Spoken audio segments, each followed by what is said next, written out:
Thomas and Richard enjoyed each other's company. Thomas played no more tricks, and Richard always thanked him for fetching his coaches. All the while, they were biding their time, waiting for the perfect opportunity to play their trick on Gordon and James. During the autumn, Sir Topham Hatt's workmen carried out maintenance on the coaches in preparation for the busy holiday season. Seats were refurbished, buffers polished, and brakes were repaired. Thomas was very busy pushing the coaches where they were needed. "I'm sorry, Richard," he sighed. "I haven't had time to shunt your train." "Oh, well, that's all right," Richard smiled kindly. "There's plenty of time. I'll tell you what, I'll help out too."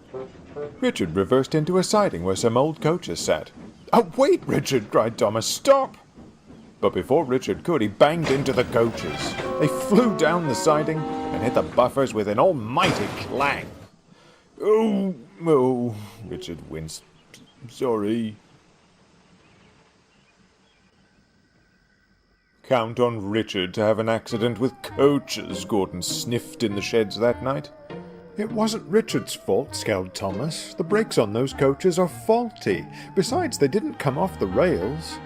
"Quiet, little Thomas," James cut in. "The big engines are talking now."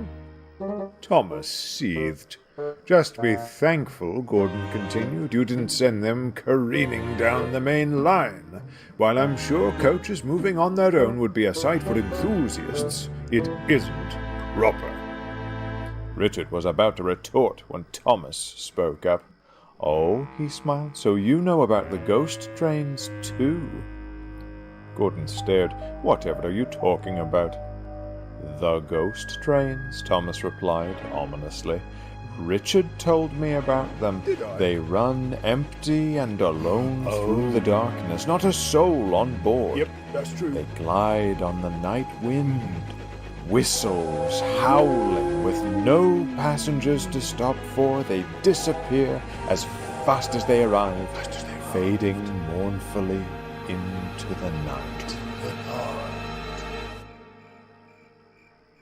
"Do you expect me to believe that?" Gordon spluttered. "You've been spending too much time with Edward. What nonsense!" "Oh, yes, nonsense," said James, trying not to sound scared.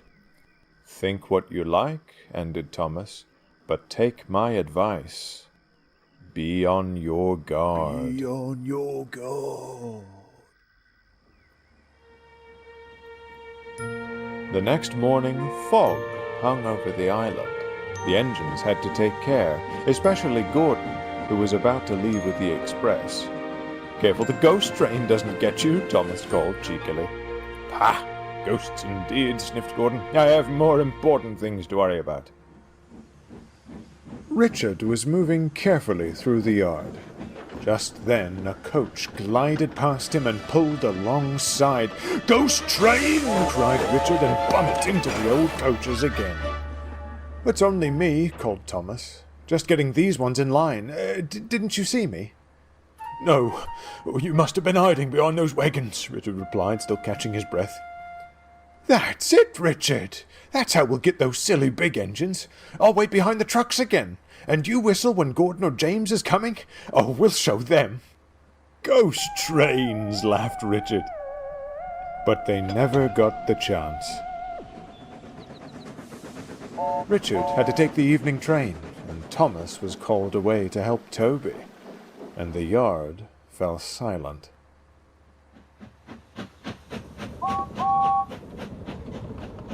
It was getting late, and James returned to the big station with a slow goods train. "Where's that Thomas?" he grumbled. "I want to go back to the shed." The station master walked up to him. "Sorry, James," he sighed. "Thomas went away to the branch line to help up there. You'll have to shunt these away for yourself." James was none too pleased. Come on, he fussed. Stop pushing, Grumbled the trucks as James bumped them about the yard. James gave the trucks a shove down the line, thinking they'd head into the siding. He lost them in the fog, so he didn't hear them bump into the old coaches. That had done it. The bump sent the coaches rolling away. After their run-ins with Richard, their brakes were all but useless.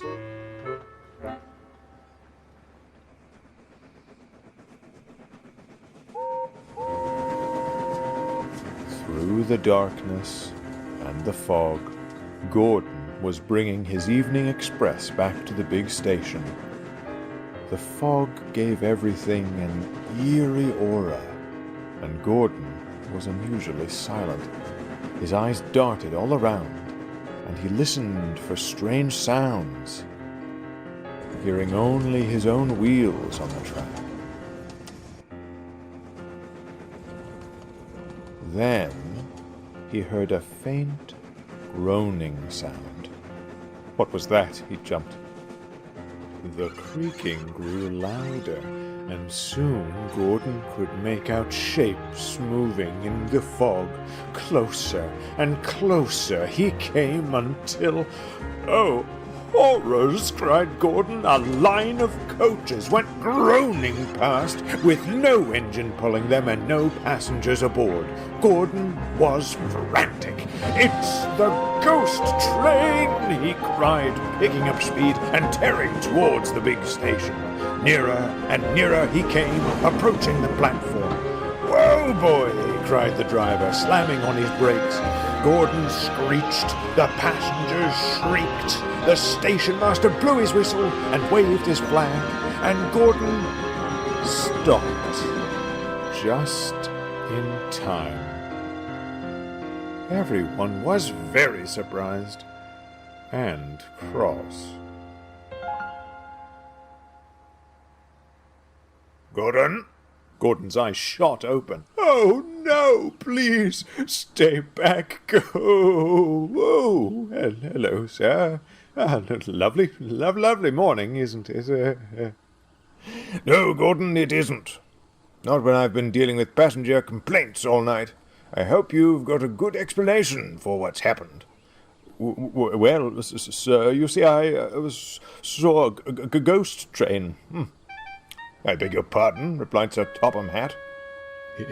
It was just like Thomas described, sir. Coaches with no engine pulling them, gliding through the night. Just then a creaking noise echoed through the yard. "They've come back for me. They've come back for me. Oh, please, someone help." Out of the morning fog appeared Thomas, pushing the old coaches. "Richard," he said, "these were at my junction this morning. Did you play the trick without me?" "Thomas," said Sir Topham Hatt, "what have I told you about playing tricks? And now you've got Richard telling ghost stories and damaging rolling stock." No, sir, honest," stammered Richard. "Well, except the ghost story part, that is true, sir." "Whatever are you talking about?" "Surely you've heard of them, sir. They're trains that run during the night. No passengers to pick up or let off, just empty coaches going through empty stations." "I am aware of those, Richard," replied Sir Topham Hatt, "but those aren't ghost trains. They're merely formalities. Trains running the bare minimum amount to keep branch lines from closing. A problem on the other railway, to be sure, but luckily nothing to worry about here." "We reopened branch lines, remember," Duck and Oliver chimed. "Oh," smiled Richard. "Oh, well, that sounds much better than a ghost train. But I'm afraid I don't know about bumping those coaches down the line, sir. I wasn't even in the yard after Thomas left. The only other engine would have been, James." James chuckled nervously. Oh, sorry, sir." "Isn't that just like James?" Thomas chuckled to Richard, "playing our trick before we had a chance to." "Well, it seems he went a bit too far with it, too," frowned Richard as he watched Gordon catch his breath. "That's just like James, too," smiled Thomas.